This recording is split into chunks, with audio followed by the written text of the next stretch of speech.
कक्षा 10 के विद्यार्थियों का मेरे YouTube channel TC group classes में स्वागत है। वीडियो प्रारंभ करने से पहले आप सभी से अनुरोध है, चैनल को सब्सक्राइब करें और बेल आइकन अवश्य दबाएं, जिससे आने वाली वीडियो की लिंक आपको प्राप्त होते रहे।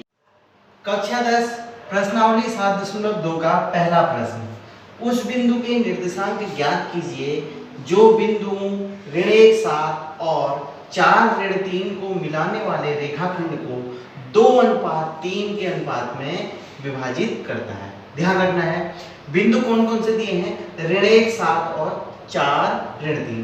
माना कि एक बिंदु यहाँ पर है A और एक बिंदु यहाँ पर है B। ठीक है, A बिंदु के निर्देशांक है ऋण 1 7 और B बिंदु के निर्देशांक है 4 और ऋण 3। इन बिंदुओं को मिलाने वाला रेखाखंड AB हो गया, इन बिंदु को मिलाने वाला रेखाखंड AB। अब इस रेखाखंड को 2:3 के अनुपात में विभाजित करना है, अर्थात 5 बराबर भाग करने हैं।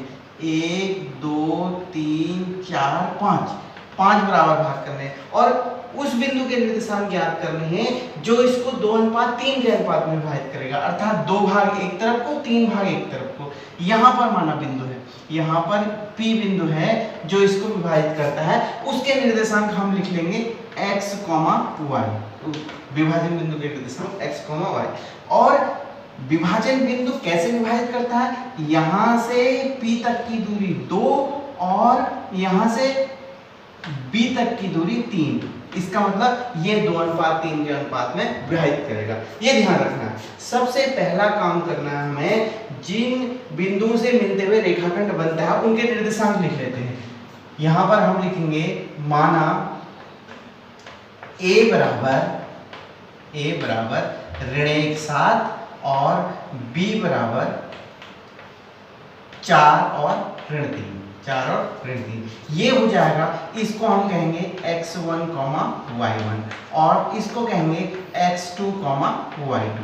ठीक है, और विभाजन बिंदु के निर्देशांक क्या है, xy। विभाजन बिंदु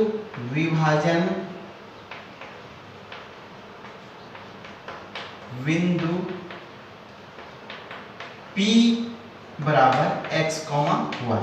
ठीक है, और जिस अनुपात में विभाजित किया जा रहा है m अनुपात n बराबर 2:3, अर्थात m 2 हो गया और n 3 हो गया। ध्यान रखना है, 2:3।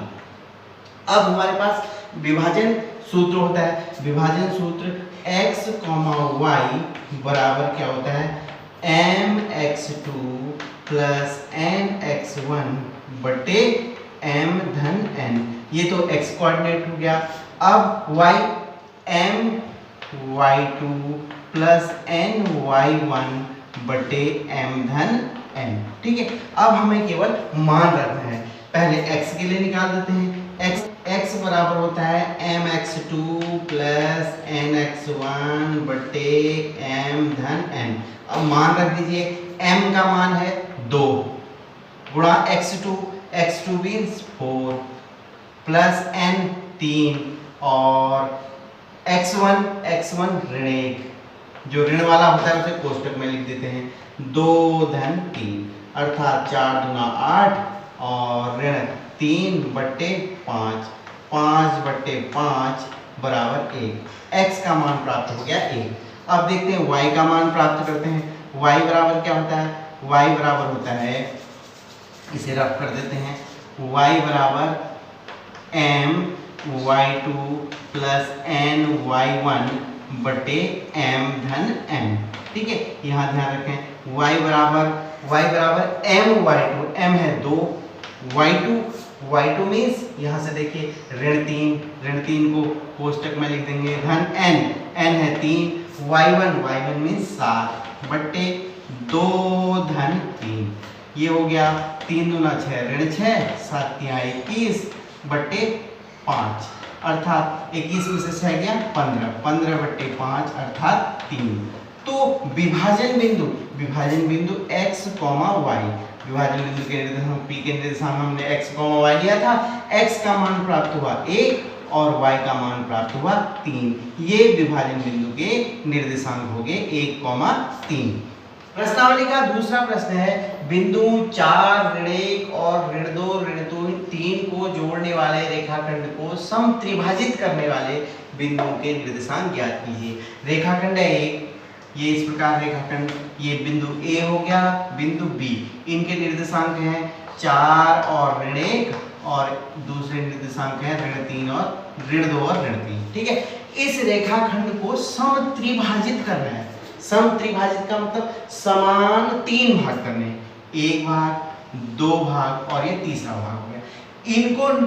इसको समत्रिभाजित करने वाले बिंदु कौन हुए? फिर एक बिंदु हो गया ए, इसको मान लीजिए P, और एक बिंदु हो गया Q।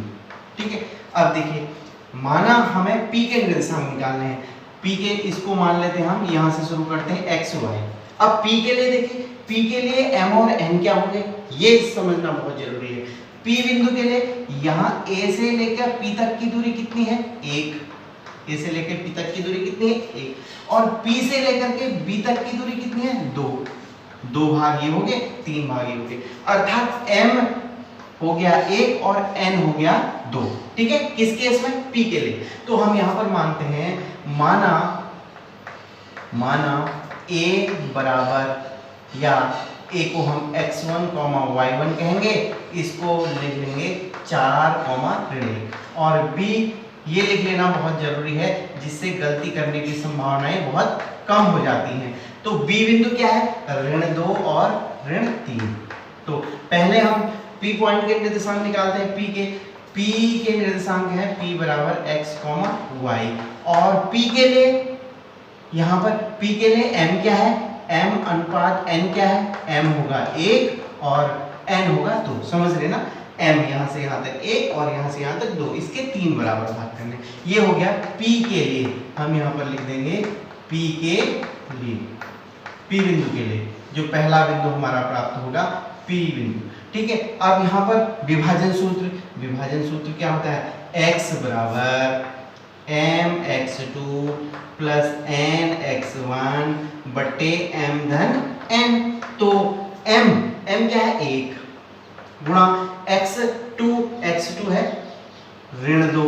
मैंने कहा था जब ऋण आएगा तो उसको कोष्टक में लिख लेंगे, धन n है 2 और x1 है 4 बटे m धन n अर्थात 1 धन 2। तो ये हो गया ऋण 2 धन 4 गुना 8 बटे 3 अर्थात 6 बटे 3 अर्थात 2। ठीक है, x प्राप्त हो गया 2। तो y के निर्देशांक प्राप्त करते हैं। y बराबर होता है my2 प्लस ny1 बटे m धन n।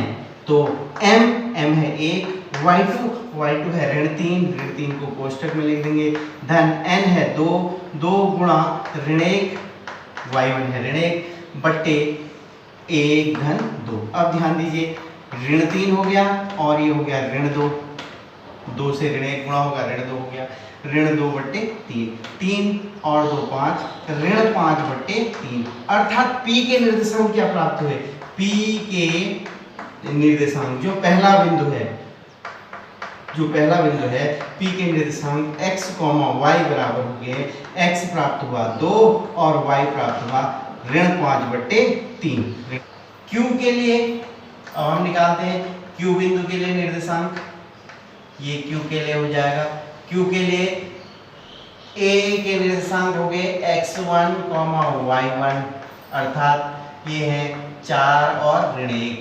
B के निर्देशांक हो गए x2, y2, ये हो गए ऋण 2 और ऋण 3, ये तो वैसे ही रहेंगे। ठीक है, अब हमें Q के निर्देशांक का, पहले हमने P माना था x,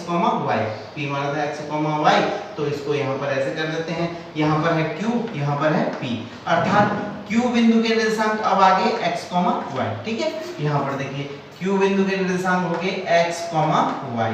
अच्छा, अब देखिए यहाँ से A से लेकर Q तक की दूरी कितनी है? 1 भाग 2 भाग, अर्थात 2 भाग Q तक की दूरी है, और Q से B तक की दूरी कितनी है? ये तो वही है 1 भाग, अर्थात 2 भाग इधर को, यहाँ पर क्या हो जाएगा? m हो जाएगा 2 और n हो जाएगा 1। ये समझ लेना जरूरी है। तो m अनुपात n बराबर 2 अनुपात 1। फिर पहला बिंदु निकालेंगे, पहला बिंदु x बराबर क्या होता है? mx2 प्लस nx1, कहीं पर m1 और m2 भी लेते हैं, इसको m1 और इसको m2 भी लेते हैं, आप m और n लीजिए, m प्लस n बराबर m 2 है, x2 है ऋण 2, कोष्टक में लिख लेंगे, धन n है 1 और x1 है 4 बट्टे 2 धन 1, अर्थात ये प्राप्त हो जाएगा ऋण 4 धन 4 बट्टे 3, अर्थात 0 बट्टे 3 बराबर 0, 0 बट्टे 3 0 हो गया। अब निकालते हैं y बराबर हो गया ym y2 plus n y1 बट्टे m धन n, ठीक है। तो m कितना है, m है 2, y2 कितना है, y2 ऋण 3, ऋण वाला होगा कोष्टक में लिख लेंगे, धन n कितना है, n है 1 गुणा y1 है ऋण 1 बट्टे 2 धन 1, देखिए 2 3 6 ऋण 6 ऋण 1 बट्टे 3, अर्थात ऋण 7 बट्टे 3। तो Q बिंदु के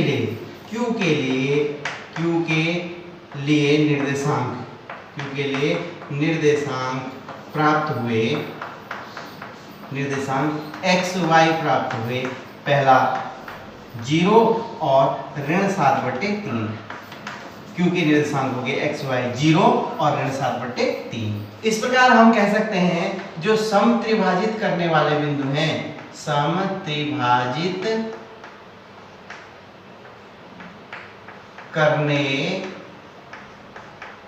वाले बिंदु, एक बिंदु प्राप्त हुआ P जिसके निर्देशांक थे 2 और ऋण 5 बट्टे 3, दूसरा बिंदु प्राप्त हुआ 0 और ऋण 7 बट्टे 3 हैं,